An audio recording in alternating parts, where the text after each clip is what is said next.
நம்ம ஸ்கூல் நம்ம ஒரு பள்ளி என்கின்ற வகையில் உங்களுக்கே தெரியும் இந்த சிஎஸ்ஆர் ஆக்டிவிட்டி மூலமா கிட்டத்தட்ட 460 கோடி ரூபாய் இன்னைக்கு பல முன்னணி நிறுவனத்தை சார்ந்தவர்கள் எல்லா விதத்திலும் இன்னைக்கு அதை வழங்கி இன்னைக்கு ஒரு பள்ளிக்கூடத்தை மேன்மைப்படுத்துகின்ற விதத்தில் ஒரு குவாலிட்டி எஜுகேஷன் கொடுக்கறது வந்து எல்லா விதமான ஒரு மீட்டிங்.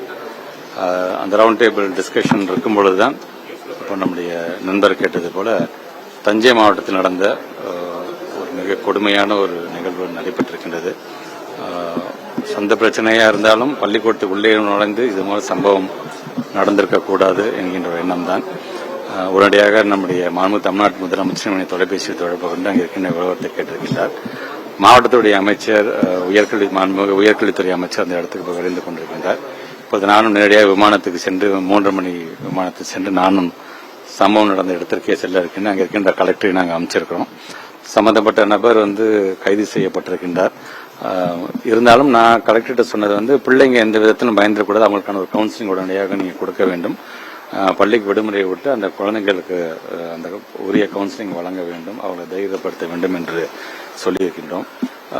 எஸ்எம்சி மூலமாக நியமிக்கப்பட்டிருக்கின்ற அந்த டீச்சர் அவங்களுடைய மறைவு உள்ளபடி அது வேதனைக்குரியதாக இருக்கின்றது. அவருடைய குடும்பத்திற்கு என்றைக்குமே நாங்கள் துணை நிற்போம்.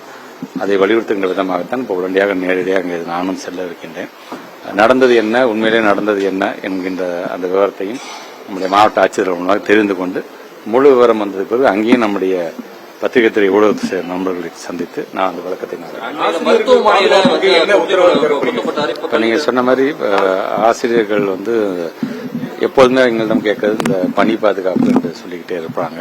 கண்டிப்பாக நம்முடைய மாண்புமிகு தமிழ்நாட்டு முதலமைச்சருடைய கவனத்துக்கும் இதை நாங்கள் கொண்டு செல்வோம். இனி இது போன்று சொந்த பிரச்சனையாக இருந்தாலும் இனி இது போன்று ஒரு நிகழ்வு நடக்காத வண்ணம் எந்த அளவுக்கு நம்ம கவனம் செலுத்த முடியும் கண்டிப்பாக கவனத்தை செலுத்த